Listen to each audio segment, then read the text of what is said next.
ಮತ್ತು ಮುಖ್ಯಮಂತ್ರಿ ಸಿದ್ದರಾಮಯ್ಯ ಸಂಬಂಧ ಹಾಲು ಜೇನಿನಂತಹ ಸಂಬಂಧ 2023ರ ಚುನಾವಣೆ ಮಾತ್ರವಲ್ಲ 2028ರ ಚುನಾವಣೆಯಲ್ಲೂ ಕೂಡ ಅದು ಮುಂದುವರಿಯಲಿದೆ ಅಂತ ಉಪಮುಖ್ಯಮಂತ್ರಿ ಡಿಕೆ ಶಿವಕುಮಾರ್ ಅವರು ಹೇಳಿದ್ದಾರೆ. ಬೆಂಗಳೂರಿನಲ್ಲಿ ಸುದ್ದಿಗೋಷ್ಠಿಯಲ್ಲಿ ಮಾತನಾಡಿದಂತಹ ಡಿಕೆಶಿ ಅವರು ಇಷ್ಟು ವರ್ಷಗಳಿಂದ ನನ್ನನ್ನ ನೋಡಿಕೊಂಡು ಬಂದಿದ್ದಾರೆ. ಬೇರೆ ಪಕ್ಷದಲ್ಲಿದ್ದಾಗಲೂ ಕೂಡ ನನ್ನನ್ನ ನೋಡಿದ್ದಾರೆ. ನಮ್ಮ ಪಕ್ಷಕ್ಕೆ ಬಂದ ಮೇಲಂತೂ ಅವರ ಸಂಬಂಧ ಹತ್ತಿರವಾಗದೆ ನಾನು ಏನ್ ಅನ್ನೋದು ಅವರಿಗೆ ಗೊತ್ತು. ಮುಂದೊಂದು ದಿನ ಸಮಯ ಸಿಕ್ಕಾಗ ಪುಸ್ತಕ ಬರೆದು ಅದರಲ್ಲಿ ಎಲ್ಲಾ ವಿವರಿಸ್ತೇನೆ. ಈಗ ನಾನು ಈವರೆಗೂ ಮುಖ್ಯಮಂತ್ರಿ ಸ್ಥಾನ ಖಾಲಿ ಆಗತ್ತೆ ಅಂತ ಎಲ್ಲೂ ಹೇಳಿಲ್ಲ. ನಾನು ಯಾವತ್ತೂ ಪಕ್ಷದ ಶಿಸ್ತು ಉಲ್ಲಂಘಿಸೋದಿಲ್ಲ. ಅಧ್ಯಕ್ಷನಾಗಿ ಪಕ್ಷ ಕೊಲ್ತಾ ಇದೀಯಾ ಅಂತ ಯಾರು ಬೆರಳು ತೋರಿಸಬಾರದು ಎಂಬಂತಿದ್ದೇನೆ. ನಮ್ಮ ಸ್ವಾರ್ಥಕ್ಕಾಗಿ ಬ್ಲಾಕ್ ಮೇಲ್ ಮಾಡೋಕೆ, ಪಕ್ಷಕ್ಕೆ ತೊಂದರೆ ಮಾಡೋಕೆ ನನಗೆ ಇಷ್ಟ ಇಲ್ಲ ಅಂತ ಹೇಳಿದ್ದಾರೆ. ಇನ್ನು ಕೆಪಿಸಿಸಿ ಅಧ್ಯಕ್ಷನಾಗಿ ಡಾಕ್ಟರ್ ಜಿ ಪರಮೇಶ್ವರ್ ಅವರ ದಾಖಲೆಯನ್ನ ಮುರಿತಾರಾ ಎಂಬ ಪ್ರಶ್ನೆಗೆ ಉತ್ತರಿಸಿದಂತಹ ಡಿಕೆ ಶಿವಕುಮಾರ್, ಹೊಸ ರಕ್ತ, ಹೊಸ ಆಲೋಚನೆಗಳು ಬರಬೇಕು. ನಾವೆಲ್ಲ ಮೊದಲ ಬಾರಿ ಶಾಸಕರಾದಾಗಲೇ ಸಚಿವರಾದವರು.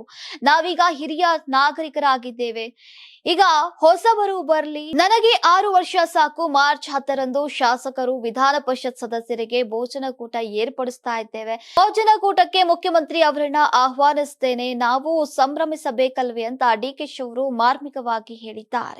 Karnataka TV leader awards 2025 best MLA nomination Bengaluru ವಿಭಾಗ ಎಸ್ಆರ್ ವಿಶ್ವನಾಥ್ ಯಲಹಂಕ ಕ್ಷೇತ್ರ, ಪ್ರಿಯಾ ಕೃಷ್ಣ ಗೋವಿಂದರಾಜನಗರ ಕ್ಷೇತ್ರ, ಎಚ್ಸಿ ಬಾಲಕೃಷ್ಣ ಮಾಗಡಿ ಕ್ಷೇತ್ರ, ಸತೀಶ್ ರೆಡ್ಡಿ ಬೊಮ್ಮನಹಳ್ಳಿ ಕ್ಷೇತ್ರ, ಉದಯ್ ಬಿ ಗರುಡಾಚಾರ್ ಚಿಕ್ಕಪೇಟೆ ಕ್ಷೇತ್ರ, ಎಸ್ ರಘು ಸಿವಿರಾಮನ್ ನಗರ ಕ್ಷೇತ್ರ, ರಿಜ್ವಾನ್ ಅರ್ಷದ್ ಶಿವಾಜಿನಗರ ಕ್ಷೇತ್ರ, ಎನ್ಎ ಆರಿಸ್ ಶಾಂತಿನಗರ ಕ್ಷೇತ್ರ, ಶರತ್ ಬಚ್ಚೇಗೌಡ ಹೊಸಕೋಟೆ ಕ್ಷೇತ್ರ, ಧೀರಜ್ ಮುನಿರಾಜು ದೊಡ್ಡಬಳ್ಳಾಪುರ ಕ್ಷೇತ್ರ, ಎನ್ ಶ್ರೀನಿವಾಸಯ್ಯ ನೆಲಮಂಗಲ ಕ್ಷೇತ್ರ, ಎಂ ಕೃಷ್ಣಪ್ಪ ಬೆಂಗಳೂರು ದಕ್ಷಿಣ ಕ್ಷೇತ್ರ. ಕರ್ನಾಟಕ ಟಿವಿ ವಾಟ್ಸ್ಆಪ್ ಚಾನೆಲ್ ಮೂಲಕ ವೋಟ್ ಮಾಡಿ ಹಾಗೂ ಇವರಲ್ಲಿ ಬೆಸ್ಟ್ ಎಂಎಲ್ಎ ಯಾರು ಕಮೆಂಟ್ ಮಾಡಿ.